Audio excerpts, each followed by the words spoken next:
ಐತೆ. ನೆಂಟ್ರ ಮನೆ, ಬೀಗರ ಮನೆ ಈ ಥರ ಅಂದರೆ ಅದರಲ್ಲೇ ಅರ್ಥ ಏನಂತಾರೆ ನಮ್ಮ ನಾಟಿ ಸ್ಟೈಲ್ ಇರುತ್ತೆ ಅಂತ. ಆಮೇಲೆ ಇದು 2ನೇ ಬ್ರ್ಯಾಂಚು. ಇವರು ಇವತ್ತು ರಾಮಮೂರ್ತಿ ನಗರದಲ್ಲಿ ಓಪನ್ ಮಾಡಿರೋದು. ನಮ್ಮ ಅಮೃತ್ ಅವರು ನಿನ್ನೆ ಇಲ್ಲಿರ್ತಾರೆ. ಮತ್ತು ಮುನ್ರಾಜ್ ಅವರು ಇವ್ರದ್ದು 2ನೇ ಬ್ರ್ಯಾಂಚು, ಅಂದರೆ ಅವರು ಬಾಮೈದ ಮಾಡಿಕೊಟ್ಟಿರೋದು. ಬಂದು ಒಂದ್ಸಲಿ ಇದನ್ನ ವಿಸಿಟ್ ಕೊಡ್ರಿ. ಆಮೇಲೆ ರೀಸನಬಲ್ ಪ್ರೈಸಲ್ಲೇ ಐತೆ. 299 ಅಪ್ಪ, ಅದು ಯಾವುದೋ ಒಂದು ಕಾಂಬೋ ಅನ್ಲಿಮಿಟೆಡು 299 ಇದೆ.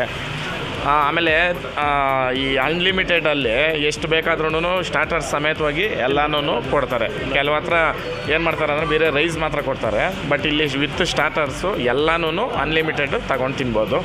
ಆಮೇಲೆ ಯಾರೇ ಆಗಲಿ ಊಟದ್ದಕ್ಕೆ ನಾನು ಒಂದೇ ಹೇಳೋದು, ದಯವಿಟ್ಟು ವೇಸ್ಟ್ ಮಾಡಬೇಡ್ರಿ. ಯಾಕಂದರೆ ಅದು ಇನ್ನೊಬ್ರಿಗೆ ಊಟ ಆಗುತ್ತೆ. ಅದು ಆ ಕಾರಣಕ್ಕೆ ಅನ್ನ ಹಾಕಿದ ಮನೆ ಕೆಡಲ್ಲ, ಗೊಬ್ಬರ ಚೆಲ್ಲಿದ ಹೊಲ ಕೆಡಲ್ಲ. ನಮ್ಮ ಕೈಯಲ್ಲಾದರೆ 4 ಜನಕ್ಕೆ ಅನ್ನ ಹಾಕೋ ಮುಖಾಂತರ ಸಹಾಯ ಮಾಡೋಣ ಅಂತ ಹೇಳ್ತಾ ಜೈ.